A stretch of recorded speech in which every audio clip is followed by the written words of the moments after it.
창세기 6장 9절부터 13절까지 다 같이 시작. 이것이 노아의 족본이라. 노아는 의인이요 당대의 완전한 자라. 그는 하나님과 동행하였으며 세 아들을 낳았으니 셈과 함과 야벳이라.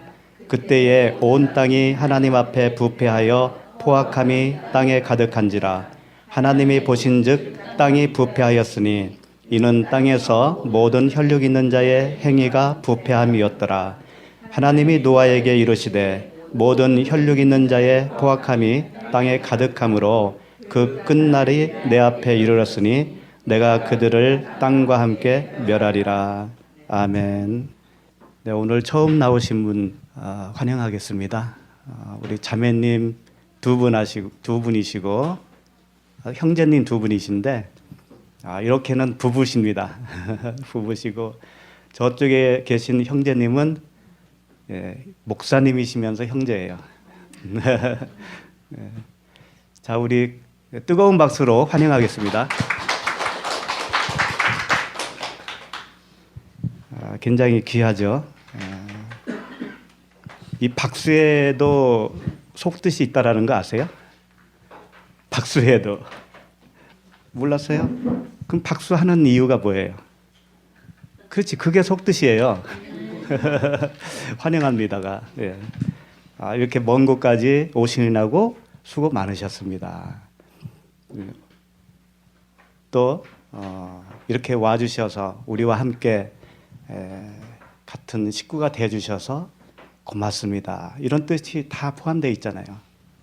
근데 만약에 우리 여기가 군대라고 하면 어떨까요? 그 박수의 의미가. 내무반에 이제 그 신병이 들어왔어요. 그 신병을 환영한다고 박수를 막 쳤어요. 그 박수 속에는 무슨 의미가 있을까요? 너 오늘부터 죽었다. 아주 그냥 짧지만 핵심적인. 네. 여기가 조폭의 집단이라면 어떻겠어요? 응? 여기 이 조직에 한 번 들어오면 못 나가. 죽어서 나가는 거야. 근데 우리는 그렇지 않습니다. 안 나와도 뭐라 할 사람 하나도 없어요. 나오면 또 이뻐해요. 이렇게 그 모든 소리가 뜻이 있다고 그러잖아요. 그 고린도전서 14장에 보면 이같이 세상에 소리의 종류가 많으나 뜻없는 소리는 없나니, 이런 말씀이 있죠. 이 말씀은 하나님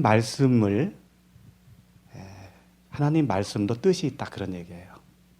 근데 그 뜻을 정확하게 모르면 그 말씀은 울리는 꽹과리가 된다는 얘기예요. 그래서 그런 말씀이 고린도전서 13장 사랑장이라고 잘 아시죠? 거기 첫 번째가 그런 말씀이 있잖아요. 거기 한번 찾아볼까요? 고린도전서 13장. 고린도전서 13장 1절에 보면 내가 사람의 방언과 천사의 말을 할지라도 사랑이 없으면 소리나는 구리와 울리는 꽹과리가 되고 그랬죠. 여기서 이제 내가라고 하는 단어는 없어요, 사실은 원어에는. 그냥 보편적으로 말씀을 지금 드리는 거예요. 그러니까 모든 하나님을 믿는다고 하는 사람들을 이야기죠. 사람의 방언과 천사의 말은 뭐겠어요? 하나님의 그 말씀들이 천사인 겁니다. 그러니까 말씀을 전하는 것이 이제 천사의 말을 하는 거예요. 모든 교회가 그러고 있는 거예요.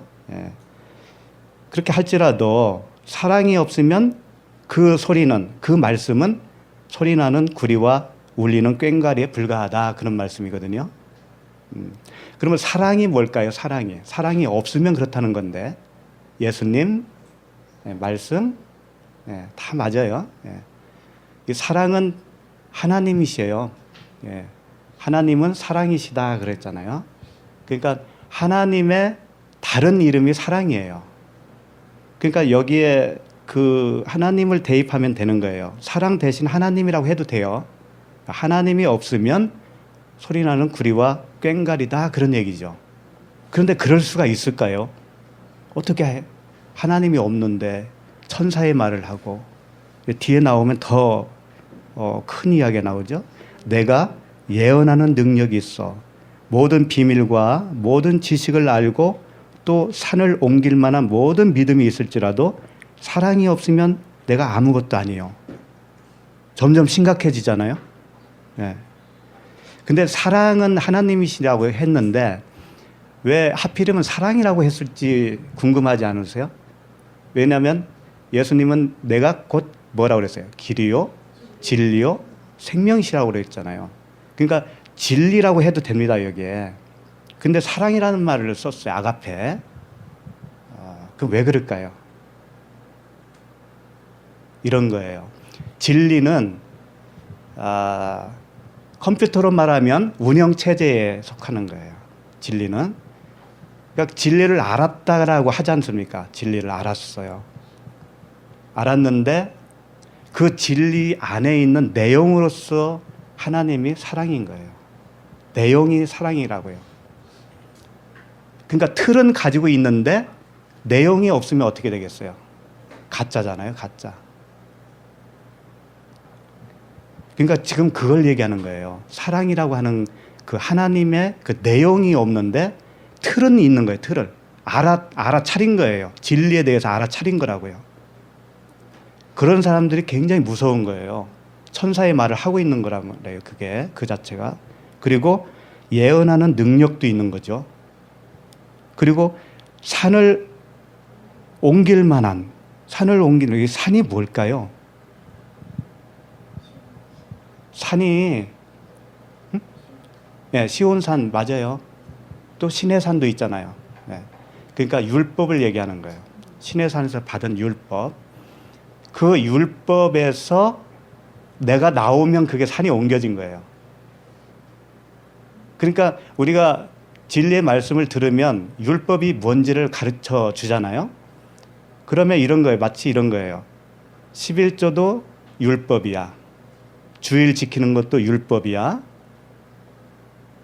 각종 봉사하고 구제하고 하는 것도 그 물리적이고 물질적으로 하는 게 참 진리는 아니다 라고 하는 것을 배운단 말이에요. 그러면 배우는 사람은 어떻게 되는 거예요? 진리를 안 거잖아요, 그게. 그러면서 그걸 안 하게 되죠. 11조 안 해도 되는 거야? 잘 됐네. 봉사 안 해도 되는 거야? 잘 됐네. 집에서 쉬어야 되겠네. 주일날 안 지켜도 되는 거야? 그럼 또 잘 됐지. 따뜻한 안방에 있지. 그러니까 그건 뭐예요? 하든지 안 하든지 둘 중에 하나만 선택을 한 거죠. 안 하는 것도 안 하는 걸 하는 겁니다. 안 하는 것도 안 하는 걸 하는 거예요. 그러니까 무슨 말씀을 하려고 하느냐면 그렇게 하는 것이 옳은 거냐 안 하는 것이 옳은 것만 선택을 하는 것은 그건 껍데기만 잡은 거란 말이에요. 그 속에 있는 내용으로서의 사랑이 없다는 거예요. 사랑. 왜 그래야 되는가를 알아야 되잖아요. 왜 그래야 되는가. 왜 그렇게 안 해도 되는가를 진짜를 알아야 그 사람이 하나님의 사랑으로 살아가는 사람이 되는 거 아니겠어요? 그렇죠? 근데 온라인에 보면 많은 사람들이 지금 거기에 붙들려 있는 상태에 있어요. 제가 그걸 본 거예요. 안 하는 게 무조건 율법에서 나온 걸로 아는 거예요. 그렇지 않습니다. 하나님의 마음으로 하든지 안 하든지가 결정이 되는 거예요, 그게. 진리를 알았다고 하는 것은. 사도 바울이 그 주님을 만나기 전에 얼마나 열심히 했던 분이에요. 그 율법 안에 갇혀 있는 상태에서 열심히 한 겁니다. 그럼 거기서 나왔잖아요, 이제 주님을 만나고. 그럼 사도 바울이 놀았어요? 더 열심히 했어요, 더 열심히. 근데 그 열심은 율법과 관계없는 열심이었다고요. 성령에 붙들린 바, 그 사랑의 강권으로 붙들린 바 되어서 자기도 모르게 하는 거예요, 자기도 모르게. 우리가 그렇게 돼야 되는 겁니다. 모이는 게 무슨 율법이겠어요. 또 안 모이는 게 또 율법에서 탈퇴하는 거겠어요, 그게? 그런 거 아닙니다. 그 모이기를 패하는 어떤 사람들, 이런 말씀 있죠. 그 모이기를 패하는 어떤 사람들과 같이 하지 말고 그날이 가까울수록 너희는 더 잘 모여라, 그런 말이 있잖아요. 그 뜻은 뭐냐면 모이기를 패하는 어떤 사람들은 더 열심히 모이는 사람이에요. 그 사람들이 모이는 걸 돌아다니면서 해코지하면서 그 모이는 거 모이지 마, 이렇게 주장하는 사람들이 아닌 거예요. 그 사람들이. 그 사람들은 더 잘 모인다니까요. 그런데 어떤 모임을 패하는 거예요. 그 자체가. 그게 무슨 의미일까요? 진리를 모르는 모임을 열심히 하고 있는 거예요. 그러니까 그 열심을 하고 있으니까 진짜 모임, 그 진짜 모임, 진리의 모임을 패하고 있는 것이지. 그러면 그 뒤에 나오는 너희들이 그날이 가까울수록 더 열심히 모여라라고 하는 뜻은 뭐겠어요? 진짜 진리의 모임은 열심히 하라, 그런 얘기죠. 이게 율법으로 들립니까? 이게 율법으로 들리면 정말 답이 없어요. 그래서 오늘도 멀리서 이렇게 오셨어요. 새로 오신 분들. 멀리서 오시면 왠지 더 눈물이 더 나오는 거예요. 가까운 분은 좀 죄송하지만 그래도 좀 덜 그래. 근데 멀리서 오시는 분들은 더 사랑스러워, 이게. 그러니까요. 우리가 탈율법이 아닌 거예요. 그 진리를 아는 거지, 아는. 그게 더 중요한 거예요. 왜 그래야 되는가가. 자, 그러면 13장 3절로 한번 더 가볼게요. 내가 내게 있는 모든 것으로 구제하고, 이 구제는 먹이는 것을 말하는 겁니다. 먹이는 거예요. 굶주린 자에게 먹이는 거예요. 구제하고 또 내 몸을 불사르게 내줄지라도 사랑이 없으면 내게 아무 유익이 없느니라. 무슨 의미인지 알겠죠? 네. 그리고 사랑은 오래 참고 사랑은 온유하며 시기하지 아니하며 사랑은 자랑하지 아니하며 교만하지 아니하며. 자, 이제 여기서부터 문제가 됩니다. 여러분, 사랑이 다 있다고 생각하시죠? 사랑은 하나님이셔요. 하나님과 연합되면 사랑이 있는 거예요. 그런데 온유하셔요? 시기하지 않아요? 나는 11호차밖에 없는데 어느 분은 벤츠차 타고 오신단 말이에요. 그거 보면서 시기 나요, 안 나요? 네, 난다고 그러잖아요. 그럼 사랑이 없잖아요, 지금. 사랑이 없는 거예요. 큰일 났어, 이거. 그 다음에 시기하지 아니하며 자랑하지 않는다는 거예요. 자랑하지 않는다. 뭐 잘하면 좀 자랑하고 싶지 않나요? 그거 좀 자랑하면 그러면 사랑이 없는 거겠네요. 예. 그 다음에 교만하지 아니하며. 자신을 생각해 보세요. 교만한 사람인가, 교만하지 않은 사람인가, 겸손한 사람인가. 자, 이렇게 보면은 사랑이 없는 거가 되는 거예요. 이렇게 보면. 그러니까 이 낱말 단어 하나하나가 그 사전적인 의미로, 세상에서 통용되는 의미로서 받으면은요, 사랑이 없다라고 결론이 낮을 수밖에 없어요. 우리가 시기 안 하고 어떻게 살아요? 나도 모르게 교만이 있는데 어떻게 할까요? 그럼 구원 못 받았나요? 그런 게 아닌 거예요. 그러니까 이걸 그대로 전달을 하면 협박이 되는 겁니다. 진짜 사랑이 없는 사람이야, 그 사람이야말로. 예. 그러면 다시 한번 보면 4절 보면 사랑은 오래 참고죠. 이 오래 참는 것은 이렇게 생각하시면 돼요. 하나님이 우리에 대해서 오래 참았을까요? 안 참았을까요? 오래 참으신 거예요. 그러면 나도, 그 사랑을 가지고 있는 나도 아직 사랑이 없는 그 사람에 대해서 오래 참을 수가 있죠. 그렇겠죠? 내 자신에 대해서도 오래 참을 수 있겠죠. 그런 의미입니다. 그 다음에 사랑은 온유하며, 이 온유라고 하는 단어를 우리가 떠올리는 순간 어떤 이미지를 생각하게 되던가요? 온유. 막 그런 거 있죠. 좌우지간. 그런 게 아닌 거예요, 이게. 진리의 단어로 보면 이 온유는 그냥 십자가를 통과하면 온유야, 그게. 쉽게 말해서. 사랑이 들어오면 그게 온유인 거예요. 성격이 어떻든 간에 아무 관계 없어요. 그 다음에 시기하지 않는다라고 했는데, 이 시기는 뭐냐면 이런 겁니다. 예를 들면 저 어느 교회에서 부흥회를 했는데 이빨이 금리빨로 변했어. 그럼 시기 나요, 안 나요? 네? 나요? 그럼 아직 사랑이 없는 거야, 진짜. 그게 비진리라고 하는 것을 알면 시기가 안 나지. 그런 의미로 얘기하는 건데, 권사님은 알면서 대답하신 거야. 나도 알아.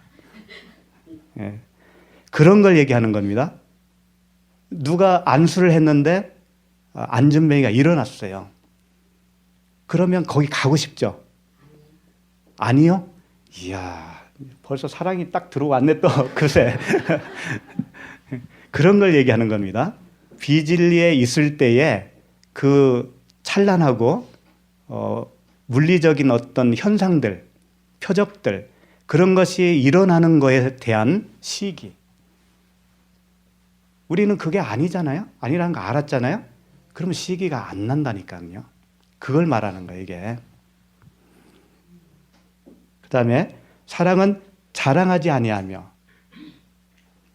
본인이 어떤 사람이라는 거 우리는 다 알았잖아요. 이 겉사람이 어떤 사람이라는 걸 다 알았어요. 그렇기 때문에 자랑할 수가 없습니다, 우리는. 진리를 알았다고 해서 자랑할 수가 없어요. 그렇잖아요. 그러니까 교만하지 않고, 다 같은 의미예요. 그 다음에 무례히 행하지 아니하며, 이게 무례히 행한다는 것은 뭐냐면 이거예요. 예를 들면 이겁니다. 전혀 좀 달라요, 이 단어가. 사도 바울이 이제 무슨 얘기를 했냐면, 베드로가 이방인들하고 밥을 먹었는데 이 할레파 유대인들이 온다는 소식에 슬쩍 그 자리를 피했어요. 왜 그랬을까요? 그들에게 책망받을까 봐. 그렇죠? 그게 무례히 행하는 겁니다. 그러니까 사도 바울이 막 대놓고 야단을 쳤잖아요. 베드로, 너 그럴 수 있어? 너 진리 안에 있다는 친구가 그럴 수 있어? 이러면서. 그러니까 이 거꾸로죠.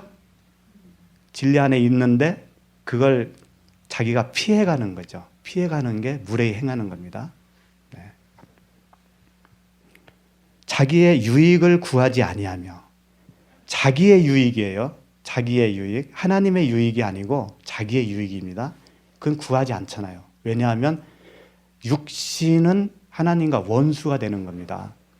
그러니까 우리가 육신의 생각, 내 생각으로 원하는 것은 하나님이 원하지 않는 거예요. 그것은. 주면 누가 준다는 거예요, 그게. 대적자가 준다고 그랬죠? 대적자, 서로. 그렇기 때문에 자기의 유익을 구하지 않는 사람이 된 겁니다, 벌써. 예. 그 다음에 성내지 아니하며, 성내는 게 뭐예요?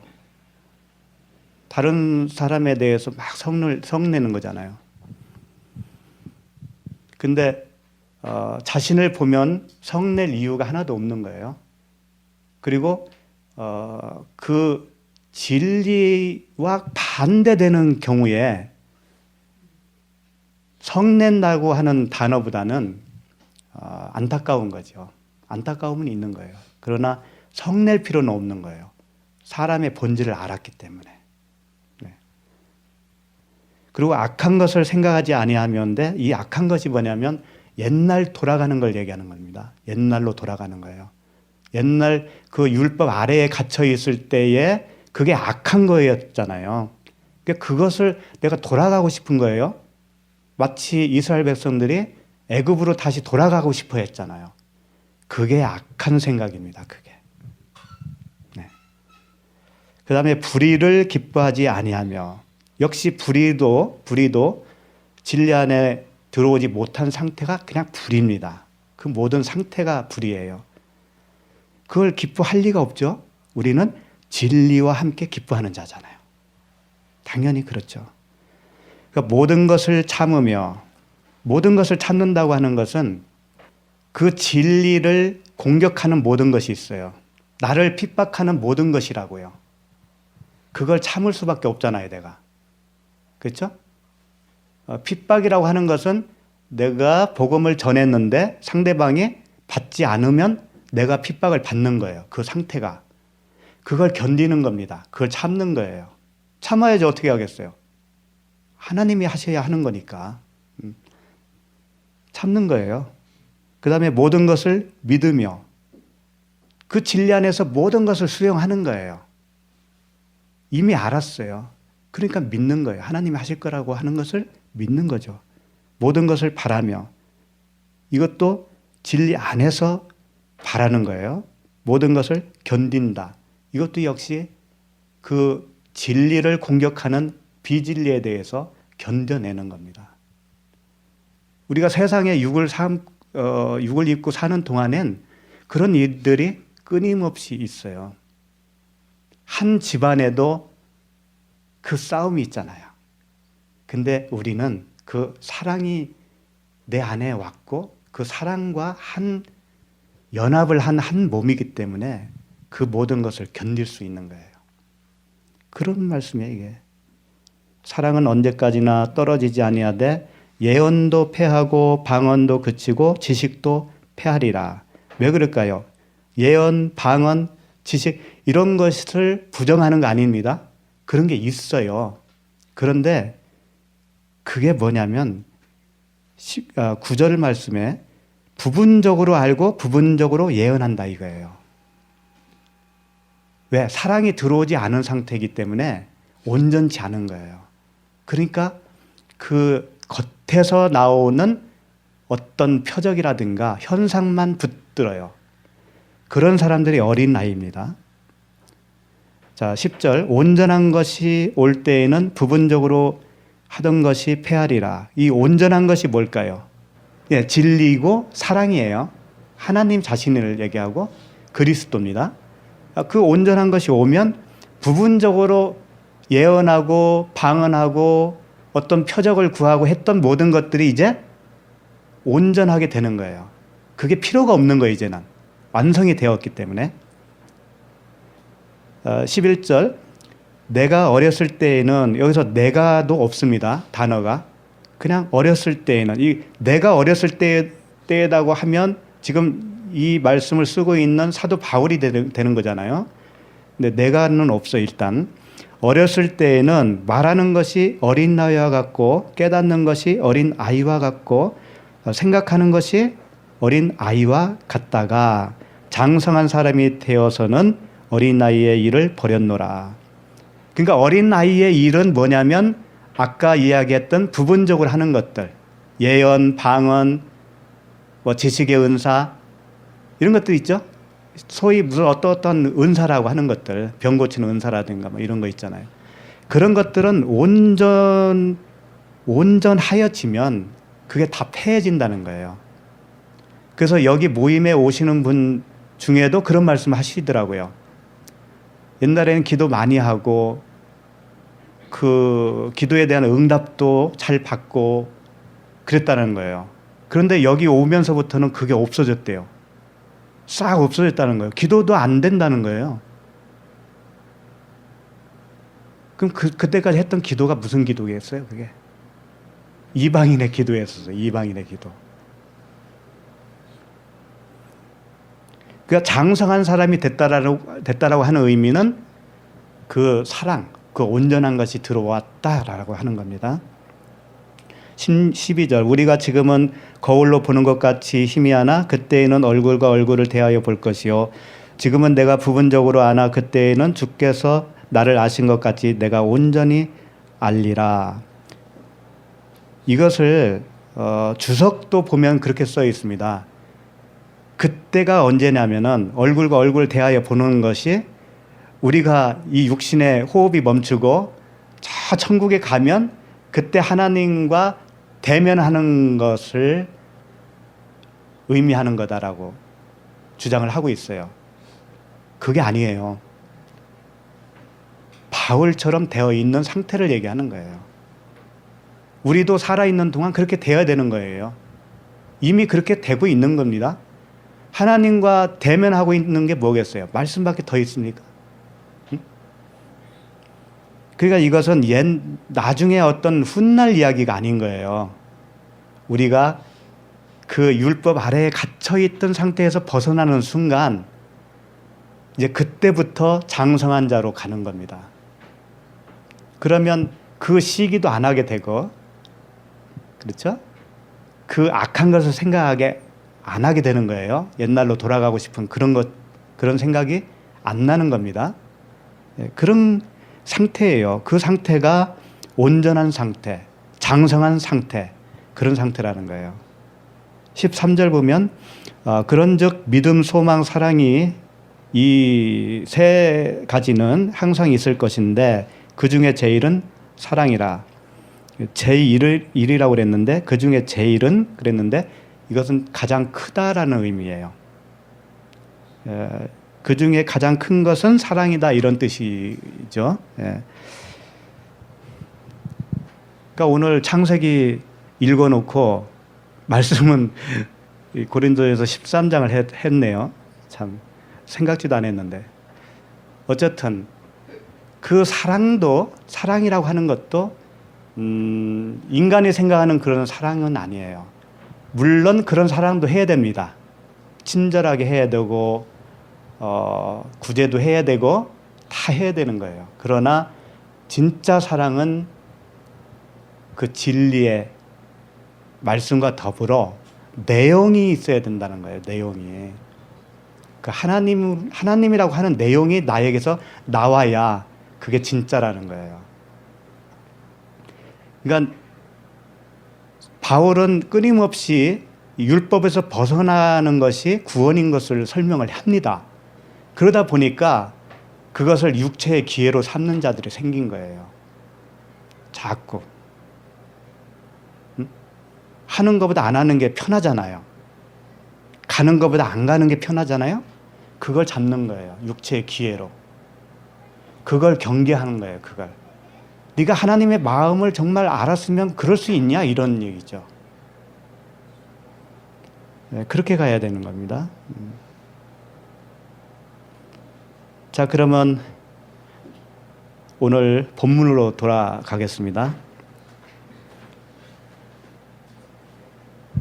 본문을 보면 우리가 지난주 9절까지는 했습니다. 이것이 노아의 족본이라 노아는 의인이요 당대의 완전한 자라 그는 하나님과 동행하였으며 여기까지는 했고 세 아들을 낳았으니 셈과 함과 야벳이라 이 말씀. 그리고 뒤따라서 나오는 말씀들이 뭐냐면 사람들이 너무나 이제 죄를 지니까 그 죄가 가득했어요. 땅에 가득했어요. 그래서 하나님이 노아에게 이르시되 모든 혈육 있는 자의 포악함이 땅에 가득함으로 그 끝날이 내 앞에 이르렀으니 내가 그들을 땅과 함께 멸하리라. 이제 이런 말씀이죠. 이제 멸하시겠다라는 거예요. 그러면서 다음 주부터는 그 방주를 짓는 이야기가 나옵니다. 방주를 이렇게 지어라. 하나님의 그 이제 식양이 나오는 거예요. 근데 오늘 말씀도 역시 단순히 홍수 심판을 이제 내가 할 거다. 그러니 너는 구원받아야 되니까 방주를 지어라. 단순히 이렇게만 들리면 안 되는 거예요. 이 모든 사건이 사실은 세례를 가르쳐주는 사건이라고 하는 것을 이미 말씀을 하셨어요. 그 잘 아실 거예요. 그 어디죠? 베드로 전서 3장에 보면 홍수 심판을 세례라고 그랬다고. 세례. 그러니까 이 홍수 심판을 통해서 세례의 의미를 가르친다고 하는 거죠. 그걸 우리가 배워야 되는 겁니다.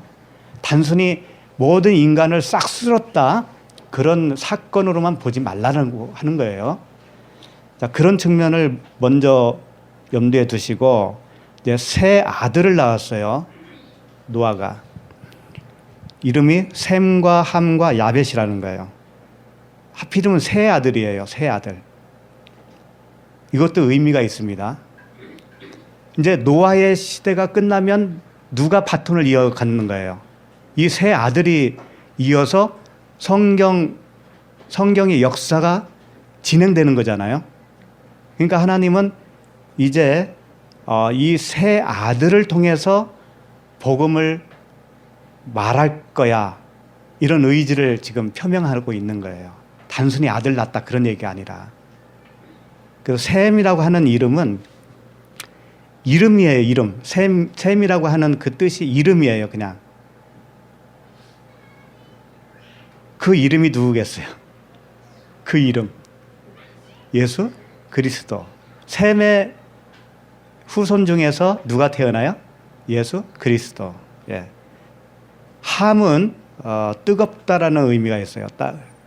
뜨겁다 또는 뭐 새로 구운 빵 뭐 이런 뜻이 있고, 야벳은 확장하다, 퍼지다 이런 뜻이에요.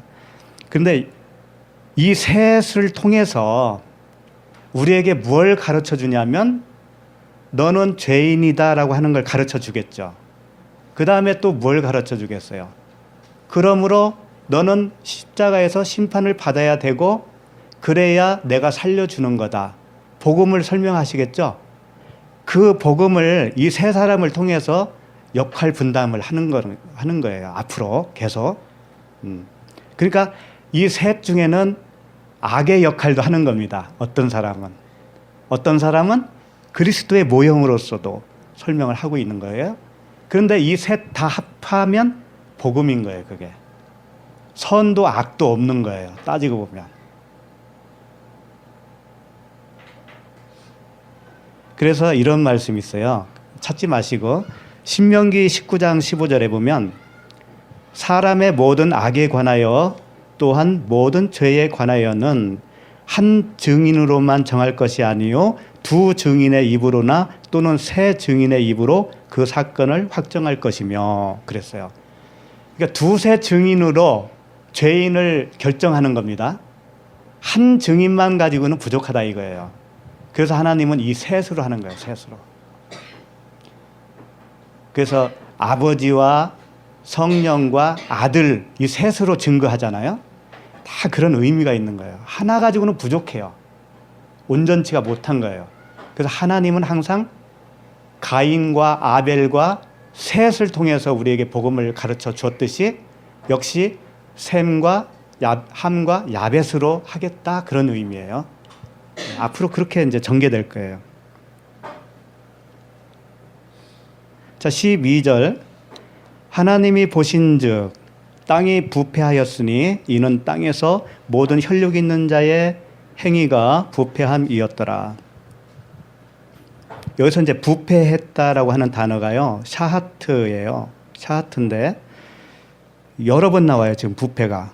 13절에도 하나님이 노아에게 이르시되 모든 혈육 있는 자의 포악함이 땅에 가득함으로 그 끝날이 내 앞에 이르렀으니 내가 그들을 땅과 함께 멸하리라 그랬는데 이 멸하리라가 또 샤하트예요. 같은 단어예요. 그러니까 부패와 멸하리라가 같은 단어를 사용했단 말이에요. 그 의미가 뭘까요? 사람이 부패하잖아요. 그 부패한 것 자체가 멸망이다 이거예요. 같은 거라는 거예요. 부패한 것 자체가 멸망인 거예요. 그러니까 너희는 허물과 죄로 죽었다 그러잖아요. 허물과 죄로 있는 상태가 죽은 거예요. 그게 멸망인 거예요. 그러니까 모든 사람은 그런 상태로 태어나는 거죠. 그러니까 이 말씀에서 뭐 특별히 사람의 그 상태를 얘기하는 거잖아요, 이게. 더 뭐 부패하나, 조금 부패한 거나 죽은 것이 같다면 그 무슨 의미가 있어요? 더 부패한들 뭐 무슨 의미가 있어요? 만물보다 거짓되고 심히 부패한 것은 마음이라고 그랬어요. 그런데 누가 능히 이를 알리오마는 에레미야에서 그런 말씀하셨죠. 그러니까 인간은 다 부패한 상태입니다. 그런데 하나님은 그걸 멸하시겠다라고 지금 말씀을 하시는 건데 이게 복음으로 들려야 되는 거예요. 나를 생각해 보세요. 나는 내 각자는 부패한 상태로 살았을까요? 아닐까요? 살았어요. 그러면 나를 다시 살리려면 반드시 뭘 해야 돼요? 심판을 해야 되는 거예요. 하나님 입장에서는. 죽여야 되는 거예요, 우리를. 그러니까 그렇게 하겠다는 얘기라니까 지금 이 말씀이. 얼마나 간단하고 심플해요, 이게. 다른 뜻 없어요. 죽어야 살릴 수 있는 거니까. 그러니까 하나님이 친절하게 우리에게 가르쳐 주는 거예요. 너희들은 지금 부패한 거야. 죽은 거야. 근데 그거 모르면 어떻게 되는 거예요?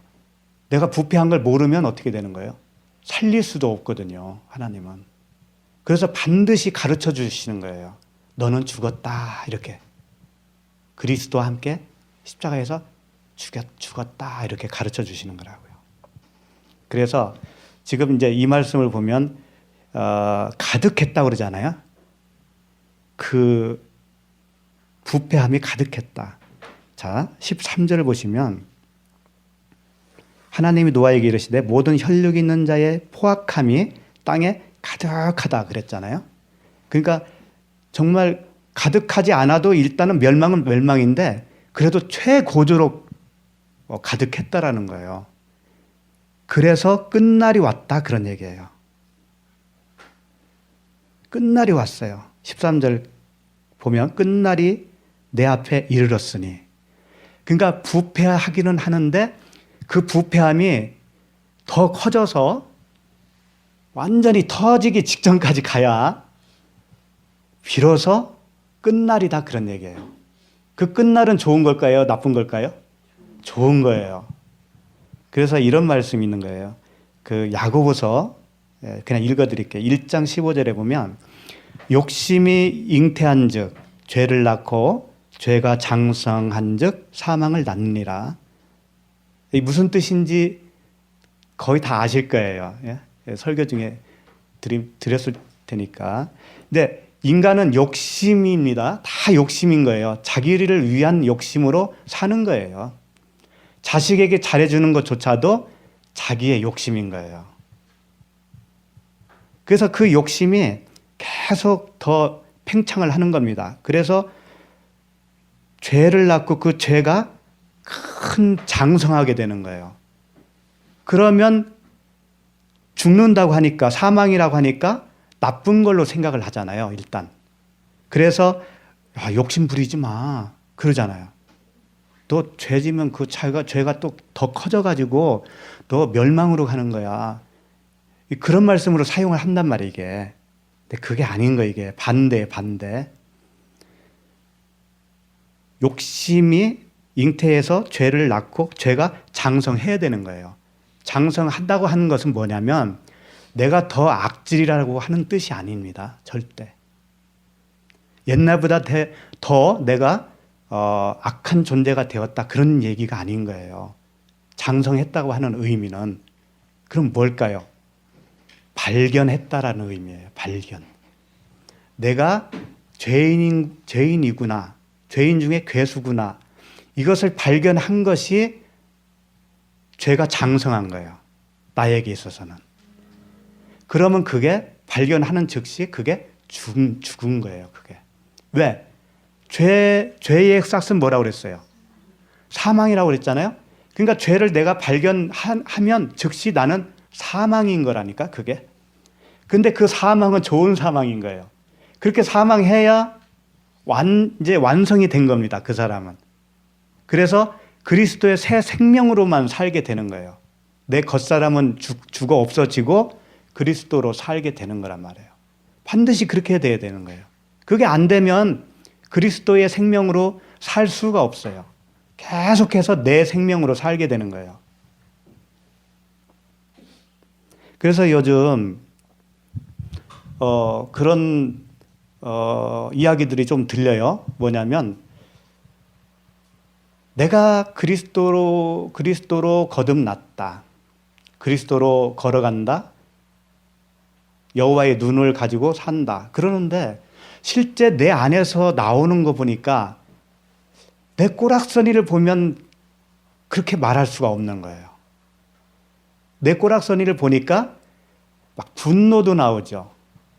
시기 질투도 나오죠. 화도 나오죠. 각종 오물들이 다 나오는 거예요, 내 안에서. 근데 내가 어떻게 구원받았지? 십자가에서 죽었는데 난 안 죽었나 봐. 나 언제 죽지? 이러고 있는 겁니다. 고민스럽지 않아요? 고민스럽죠. 그런 부분에 대해서 말씀들을 하시는 것을 요 근래에 좀 많았어요. 그래서 요 문제를 좀 해결을 해야 되겠다라는 생각이 들더라고요. 근데 사실은 지금 했어요. 이것을 로마서를 통해서 한번 조명해 보고 여러분들이 정말 진리 안에서 자유했으면 좋겠어요. 로마서 7장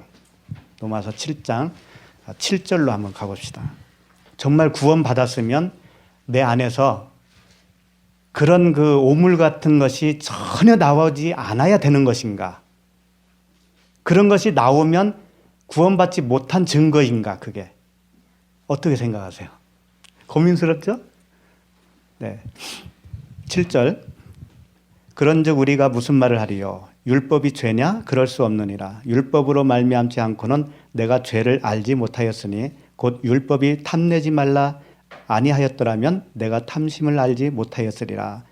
우선 잘 전제가 돼야 되는 게 있습니다. 율법이에요. 율법은 선한 거라고 돼 있어요. 율법은 선한 겁니다. 율법 자체가 죄가 아니에요. 율법 때문에 죄가 드러나서 죄가 되는 것이지 율법 자체는 죄가 아닙니다. 그런데 여기 보면 율법이 탐내지 말라 아니하였더라면 내가 탐심을 알지 못하였으리라 그랬잖아요. 십계명을 일단 떠올려 보세요. 십계명 제일 끝에 보면 내 이웃을 탐내지 말라 그랬어요. 율법이죠. 그러면 그 말씀이 있기 때문에 내가 탐심을 내면 이거 죄구나 알게 된다는 얘기죠. 근데 그렇게 알면 율법을 모르는 거예요. 그게 문제인 거예요.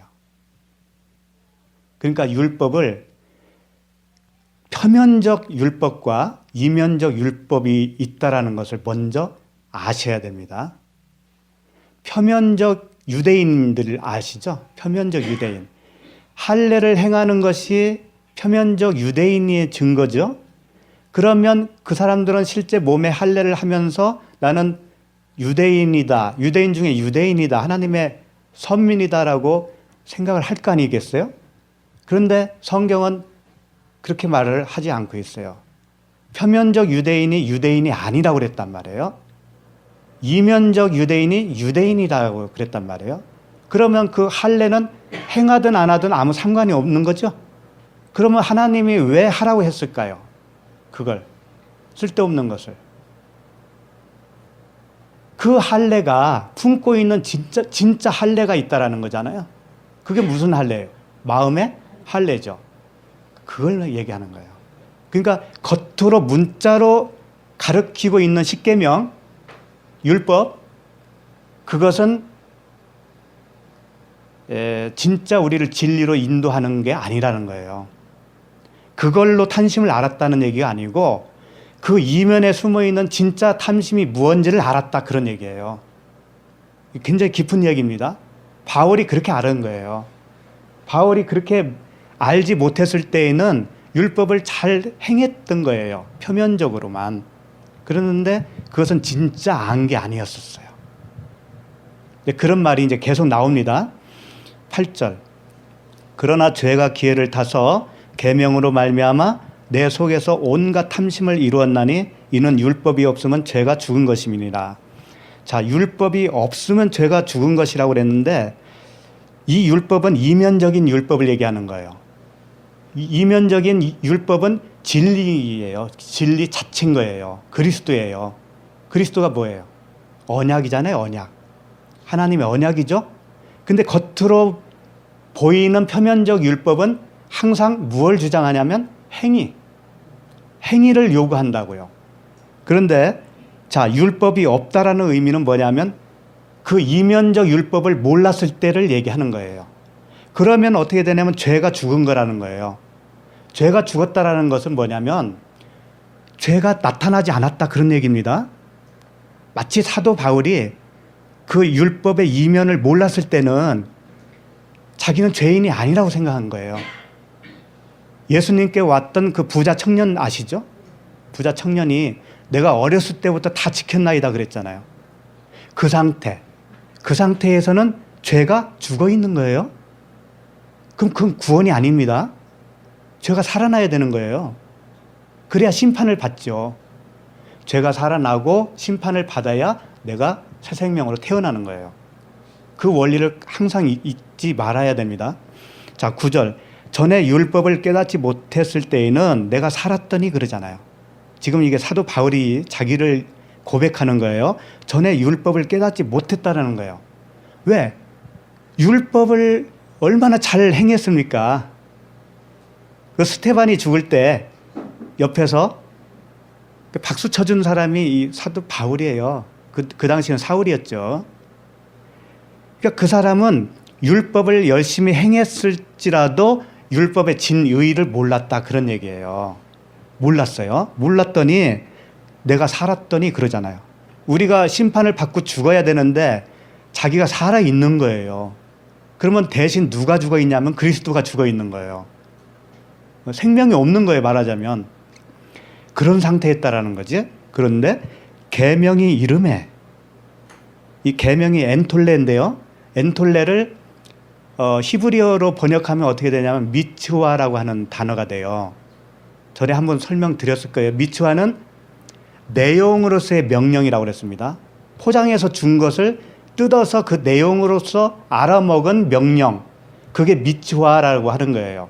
그러니까 이 계명이 이루어졌다는 것은 율법의 진짜 내용을 알았다 그런 얘기입니다. 그렇게 알고 보니까 죄는 살아난 거예요. 아, 살인하지 말라 해서 내가 살인 안 해서 의인인 줄 알았더니 진짜 계명을 알고 보니까 너 살인자야 라고 하는 것을 알았다라는 겁니다. 그러니까 내가 죄인이 맞네 이렇게 됐죠. 그래서 죄는 살아나고 자기는 어떻게 되는 거예요? 죽었다. 이게 다나토스예요. 이렇게 되는 것이 오늘 창세기 말씀의 본문과 일치되는 말씀이에요. 그렇게 멸해야 우리가 다시 살아나는 거예요. 그게 어떤 저주의 말씀이 아닌 겁니다. 자, 10절. 생명에 이르게 할 그 계명이 내게 대하여 도리어 사망에 이르게 하는 것이 되었도다. 그러니까 바울이 지금 어떻게 말을 하고 있냐면 생명에 이르게 할 그 계명, 그러니까 율법의 그 안에 있는 그리스도를 통해서 생명을 얻는 건 사실이잖아요. 그런데 그렇게 생명으로 바로 가지 않고 자기를 죽이더라 이거예요. 거꾸로 사망에 이르게 하는 것이 되었도다 그랬잖아요. 그러니까 이 사망도 다나토스입니다. 그러니까 무엇을 설명하는 건지 알겠죠. 나를 죽이는 게 그게 살리는 거다고 하는 것을 말씀하고 싶은 거예요. 그 다음에 11절. 죄가 기회를 타서 계명으로 말미암아 나를 속이고 그것으로 나를 죽였는지라. 죄가 기회를 타서 계명으로 말미암아 나를 속였다라는 거예요.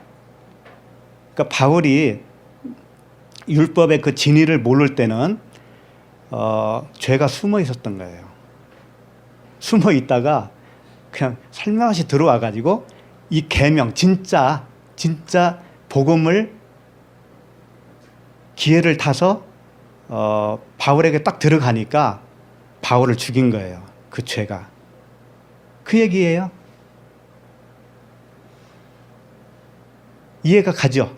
무슨 말씀인지. 잘 이해가 안 되면 나중에 또 물어보시고. 12절. 이로 보건대 율법은 거룩하고 계명도 거룩하고 의로우며 선하도다. 왜? 그 율법 안에 있는 계명이 나를 죽여서 살린 거니까, 결국은 죽여서 살린 거니까 이게 선하고 의롭죠. 그러니까 우리가 좀 잘 항상 생각해야 되는 게 뭐냐면 율법에 대해서 좀 헷갈려해요. 율법을 폐기된 게 맞냐, 아니면 율법을 지켜야 되는 게 맞냐. 예수님은 율법을 온전케 하러 오셨다라고 말씀을 하시면서 1.1핵이라도 다 이루겠다 그랬단 말이에요. 그렇게 보면 율법을 그럼 지키라는 건가? 이렇게 생각을 한다고요. 그런데 바울은 또 율법을 폐했다라고 했단 말이에요. 그러니까 주님이 말씀하시는 그 온전케 된다고 하는 말씀은 뭐냐면, 겉에 있는 표면적인 율법이 바로 예수님의 육체예요. 그 율법과 함께 겉에 있는 율법이 또 나라고 하는 육체예요. 그걸 하나로 묶어서 자신이 십자가에서 해결하는 거예요. 죽는 거예요. 찢어버리는 거예요. 그리고 그 이면에 있는 계명, 그리스도예요. 그건 하나님의 언약이죠. 그 언약만 살아나는 거라고요. 온전케 되는 거예요, 그게. 그러니까 바울은 어떻게 얘기하냐면 그 껍데기는 폐한 거야, 이렇게 설명을 한 거고, 예수님은 그 내용을 온전케 할 거야, 이렇게 말씀하신 거예요. 결국은 같은 얘기입니다. 그게 틀린 얘기가 아닌 거예요. 그러니까 결국 우리가 율법주의에서 나와야 된다라고 했을 때는 뭐겠어요? 그 표면적 율법에서 나와야 된다, 그런 얘기죠. 그렇게 알아들으셔야 되는 거예요. 자, 그 다음에 13절. 그런즉 선한 것이 내게 사망이 되었느냐? 그럴 수 없느니라. 오직 죄가 죄로 드러나기 위하여 선한 그것으로 말미암아 나를 죽게 만들었으니 이는 계명으로 말미암아 죄로 심히 죄되게 하려 함이라. 조금 어렵게 들리지만 간단하게 말하면 이런 겁니다. 그 선한 것, 그 율법이 죄는 아니라는 거예요. 그 율법이 나에게 계명으로 들어오면 내가 죄인이라는 것을 드러내는 것뿐이지 그 선한 것이 죄는 아니다, 그런 얘기고, 그 다음에 죄로 심히 죄되게 한다라고 하는 의미, 이게 무슨 얘기겠어요? 죄로 심히 죄되게 한다. 그러니까 이런 얘기겠지? 죄가 하나 있는데 죄를 10개로 이렇게 더 늘어나게 하는 건가? 그렇게 들리기도 하잖아요. 죄를 심히 죄되게 한다고 하니까. 그런 뜻이 아닌 거예요. 이런 거예요. 앞에 있는 죄와 뒤에 있는 죄가 달라요. 앞에 있는 죄는 바울이 그 겉에 있는 율법을 잘 행했을 때의 그 기준에 의한 죄를 얘기하는 거예요. 예를 들면 살인하지 마라고 했을 때 살인 안 하면 죄인이 아니죠. 그 기준으로 인한 죄예요. 근데 그것은 하나님이 카운트하지 않아요. 그건 영생과 관계가 없다고요. 다만 영생으로 몰고 가기 위한 하나의 모형적 죄라고 했던 거예요, 그것을. 그래서 심히 죄되게 했다라는 건 뭐냐면 진짜 죄가 되게 했다라고 하는 의미입니다. 그러니까 율법적이고 도덕적이고 윤리적인 죄를 우리는 죄라고 생각했지만 하나님 앞에서의 진짜 죄는 영적인 죄가 진짜 죄다라고 하는 것을 깨닫게 해주셨다, 그런 얘기예요. 하나님 앞에서 내가 살인자였구나, 간음을 했구나, 도적질을 했구나, 이렇게 깨닫는 것이 진짜 하나님이 우리를 가르치기 위한 목적이었다, 그런 얘기예요. 14절. 우리가 율법은 신령한 줄 알거니와 나는 육신에 속하여 죄 아래에 팔렸도다.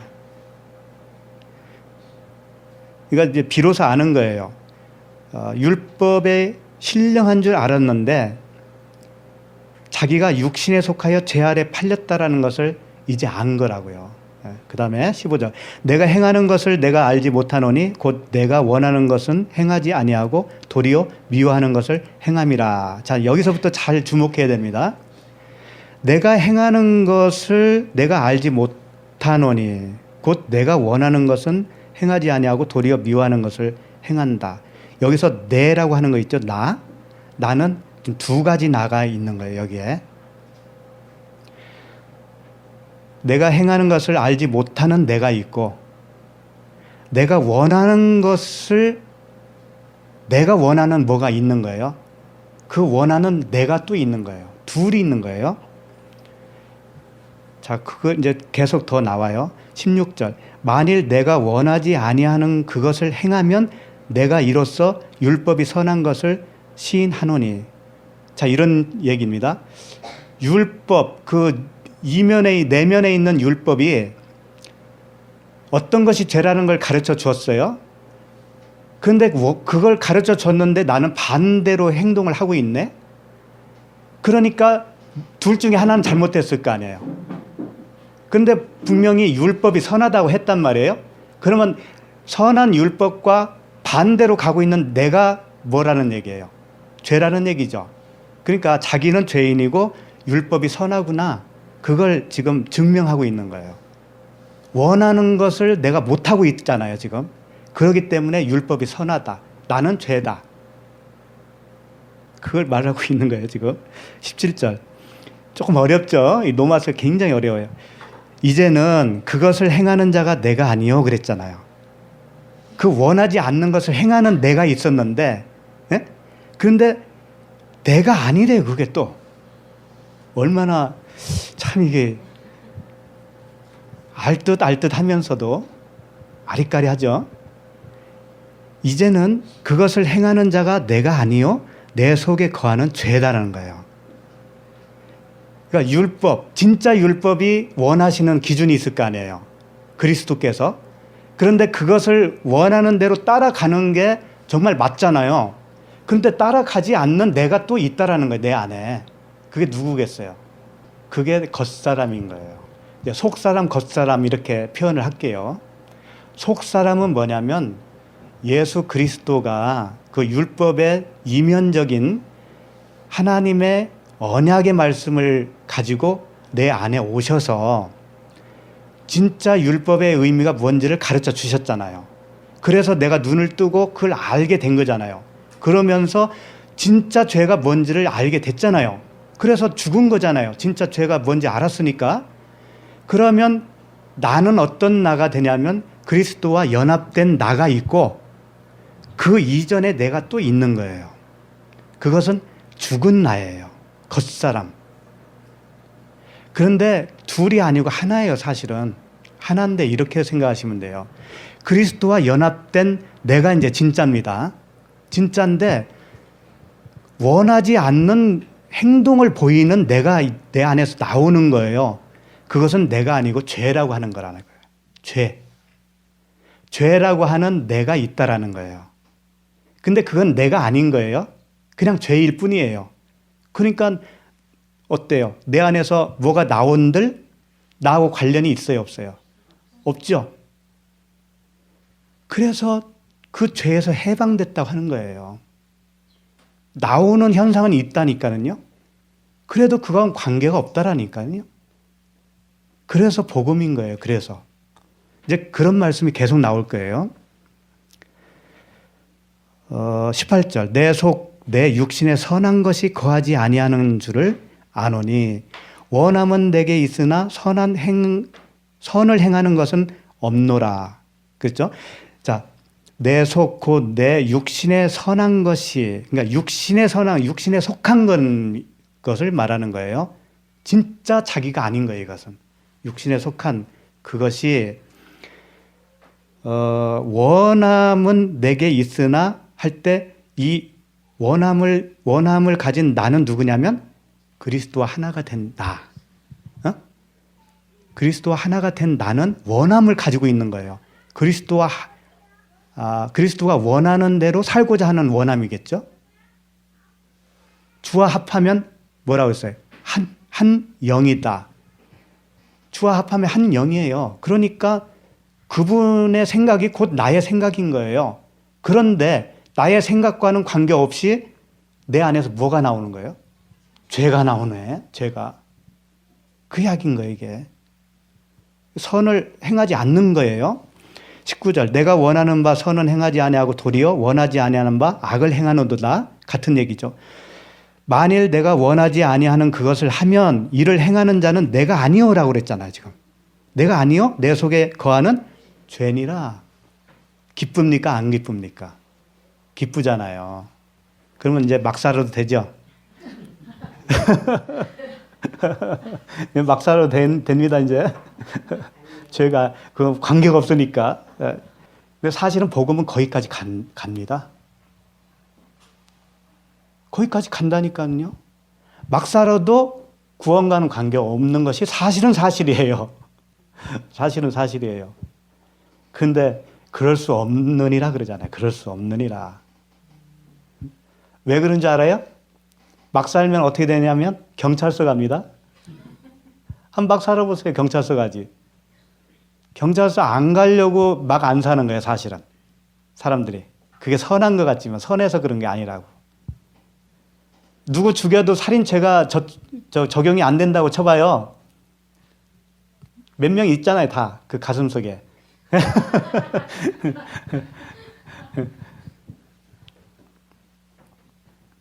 자, 어디까지 했죠?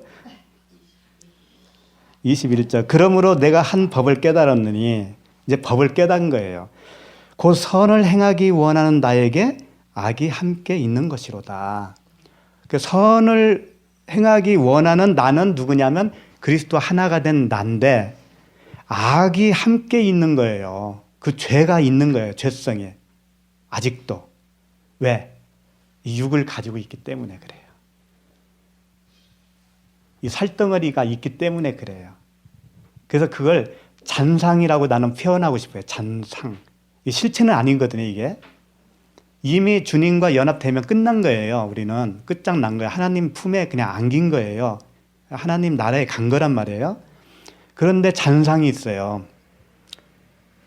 그건 이제 예를 들면은 햇빛을 이렇게 정면으로 보다가 눈을 감아도 눈 속에는 막 뭐가 있죠. 빛이 맴돌잖아요. 그 잔상이란 말이에요. 그런 것처럼 우리가 육체가 있는 동안에는 그게 있는 거예요. 그것 때문에 마음은 아픈 거예요, 사실은. 그걸 보면서 뭘 느끼라고 허용을 하실까요? 그걸 보면서. 어떤 극한 상황에 오면 죽이고 싶은 마음 생겨요, 안 생겨요? 생기죠. 분노가 막 치밀어 오르죠. 그 다음에 막 그 염려, 근심도 옵니다. 불안도 오고요. 다 와요, 그게. 왜? 육을 가지고 있으니까. 근데 그걸 보여주는 이유가 있다니까요. 그게 항상 있는 게 아닌데 어느 때 가면 그런 게 나타난다니까요. 그것도 하나의 허용입니다. 왜 그럴까요? 내 실체 옛날의 모습이 이랬다라는 것을 보여주는 거예요. 그래서 너는 십자가에서 죽어야 마땅한 거야. 이걸 보여주는 겁니다. 이걸 못 보면 어떻게 되냐면 심판이 없어요. 내가 심판을 당해야 되는데 그 심판을 당할 도리가 없어요. 내가 그걸 발견을 못하면. 그래서 죄를 발견하는 것은 은혜 중에 은혜입니다. 아, 그래서 십자가가 필요하구나. 그래서 내가 이미 죽었다고 하는 거구나. 이미 허물과 죄로 죽었다라고 하는 거구나. 그래서 그리스도가 오셨구나. 그걸 내가 인정을 한다니까요. 근데 신기하게도 그렇게 받아들이면 그 분노가 다음에는 잘 안 나와요. 그 겉사람이 이미 죽었다라고 하는 그 사실로 내가 받아들이잖아요. 그 사건을 통해서. 그러면 그 분노도 자기도 모르게 조절이 되어지는 거예요. 그렇지만 그 분노 안 나오게 하는 것이 최종 목표는 아닌 거예요. 거기로 가면 또 안 되는 겁니다. 그것은 자연적으로 그렇게 된다는 거지. 그러니까 세례는 육체의 더러운 걸 제하는 게 아니요. 하나님 뭐라고 그랬어요? 잊어버렸네. 하나님의 선한 양심이라고 했죠. 하나님의 선한 양심을 강구하는 것이다 그랬잖아요. 그쪽 방향으로 가는 거예요. 더 진리 방향으로 가면 나머지는 그냥 알아서 죽어주는 거예요. 시간이 좀 필요할지는 모르지만. 그러니까 우리가 자유할 수는 있는 겁니다. 영적 자유는 이미 온 거예요. 자, 22절. 내 속사람으로는 하나님의 법을 즐거워하되 내 지체 속에서 한 다른 법이 내 마음의 법과 싸워 내 지체 속에 있는 죄의 법으로 나를 사로잡는 것을 보는도다. 그러니까 내가 원함은 있지만 원하지 않는 죄의 모습이 계속 나와서 나를 괴롭히잖아요. 그래서 나를 사로잡는다고 생각을 하는, 근심 중에 빠지는 거예요. 자괴감에 빠지는 거예요. 내 안에서 원치 않은 것이 나올 때마다 막 죽고 싶은 거예요. 내가 왜 이러지? 이런 거. 그런데 네가 그렇게밖에 나올 수밖에 없었던 시체야. 네가 무덤 속에 있었던 거야. 이걸 매번 가르쳐 주는 거예요. 그래서 금방 일어날 수가 있는 겁니다. 그래서 이제 이런 탄식이 나오는 거 아니겠어요? 24절. 오호라 나는 공고한 사람이로다. 이 사망의 몸에서 누가 나를 건져내랴. 이 탄식이 나오잖아요. 내 속에서 막 그 의분 나오잖아요. 분노, 시기, 다툼. 그런 것들이 나오면 어떻게 돼요? 내가 막 자괴감에 빠지잖아요. 잠도 못 자잖아요. 내 이 몸에서 좀 건져주세요. 막 이렇게 되잖아요. 그런데 한 법을 깨달았다고 했잖아요. 아까 25절. 우리 주 예수 그리스도로 말미암아 하나님께 감사하리로다. 바로 그 다음 절에서 감사가 터져 나오는 거예요. 바로 앞절에서는 오라 나는 공고한 자로다. 누가 여기서 건져주랴. 이렇게 탄식을 했는데 바로 감사가 나온 거예요. 왜?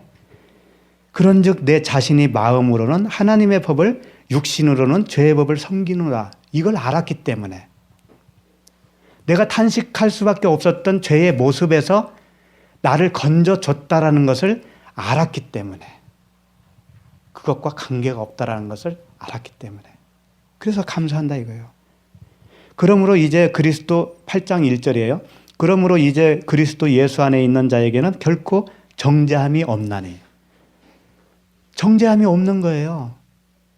죄성이 안 나와서 정죄함이 있는 게 아닌 거예요. 그건 관계없다라고 하는 것을 계속 주장하고 있는 거잖아요. 그러면서 이제 2절, 마지막 2절까지만. 이는 그리스도 예수 안에 있는 생명의 성령의 법이 죄와 사망의 법에서 너를 해방하였음이니라. 그러니까 내가 겉사람으로 있을 때는 죄와 사망의 법에 있었다라는 거예요. 그런데 생명의 성령의 법으로 너를 건졌다 그런 거예요. 그래서 우리는 죄의 모습이 나올 때마다 어떻게 해야 되느냐면, 그래서 내가 십자가에 죽어야 되는군요. 그래야 맞군요. 이게 심판을 내가 당해야 되는 것이 맞군요. 왜? 죄의 삭은 사망이니까. 그래서 주님이 나를 끌어안고 대신 죽어주셨군요. 그때 나도 겉사람이 함께 죽었군요. 이걸 다 받아들이는 거예요. 그 다음에 또 제 모습이 좀 나올 수도 있죠. 그러나 이제는 거기에 함몰되지 않아요. 거기에 더 이상 고민하지 않아요. 이제는. 알았어요. 이제는. 그 복음을 알았다고요. 이게 복음이지 뭐겠어요. 갈라디아서 그 유명한 말씀 2장 20절이죠. 그 바로 앞절을 한번 보실까요? 19절이죠.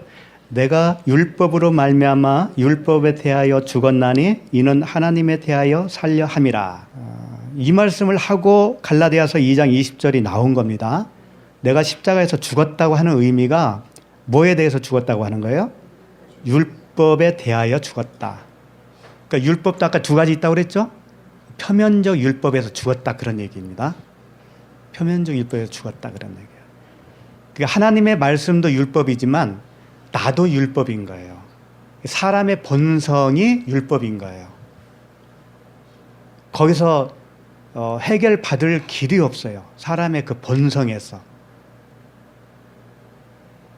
그래서 십자가가 필요한 거예요. 십자가의 심판이 필요한 거예요. 우리가 다 십자가에서 심판받았다라고 하는 것을 시인해야 됩니다. 호몰로게요. 하나님과 같은 말을 해야 되는 거예요. 그래서 2장 20절에 보면 내가 그리스도와 함께 십자가에 못 박혔나니 할 때 이 나는 율법인 나예요. 내가 그리스도와 함께 십자가에 못 박혔나니가 율법이라니까. 율법일 때의 바울. 죽어서 이제 없는 거예요. 그런즉 이제는 내가 사는 것이 아니오. 죽었으니까 없잖아요. 이제 그 율법에 자신은 없어진 거예요.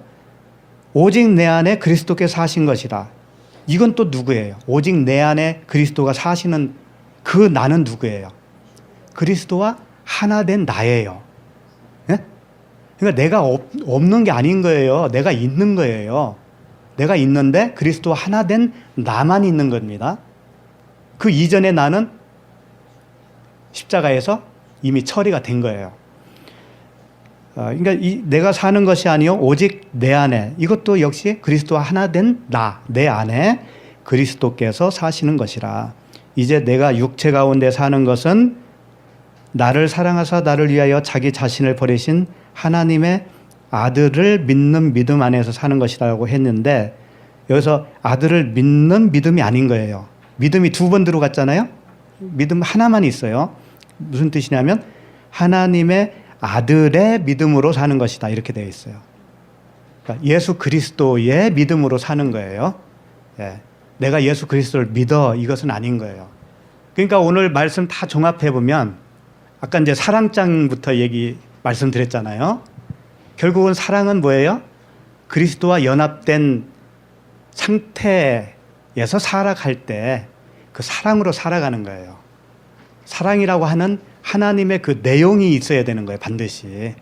그러니까 그리스도로 연합되어서 사는 사람의 그 모습 속에는 사랑이 나와야 되는 거예요, 반드시. 근데 그 사랑이 아까도 설명드렸지만 세상 사람들의 기준에 의한 그 사랑은 아니었죠. 진리의 기준에 의한 사랑이었잖아요. 그걸 잘 분별할 줄 알아야 되는 거예요. 그래서 우리가 살아가는 동안 때로는 내가 원치 않은 것들이 내 안에서 나와요. 그거 볼 때마다 그것만 아시면 돼. 이래서 나는 십자가에서 죽어야 마땅한 거야. 그렇지만 나는 지금 그리스도와 함께 살아있어. 할렐루야. 이렇게 되면 되는 거예요. 그게 복음인 거예요, 그게. 네. 그 얼마나 좋아요, 얼마나. 네. 기도하겠습니다. 하나님 아버지, 은혜를 감사합니다. 허물과 죄로 죽은 우리들, 마땅히 그 십자가에서 처형당해야 할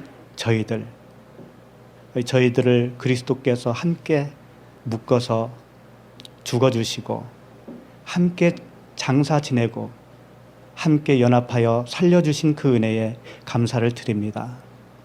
우리가 사는 동안에 원치 않은 모습들이 우리 안에서 나오는 걸 봅니다.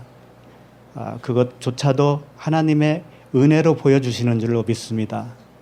그럴 때마다 자괴감에 빠지고 슬픔에 빠지기도 하지만 그럼에도 불구하고 주님이 우리와 연합해서 그 살려주는 영으로 함께 하심을 인하여 감사를 드립니다. 이 진리의 말씀, 이 복음의 말씀을 우리에게 들려주시고 그 진리 안에서 자유케 하는 아들로 삼아주신 그 은혜에 감사를 드립니다. 예수 그리스도의 이름으로 기도합니다. 아멘.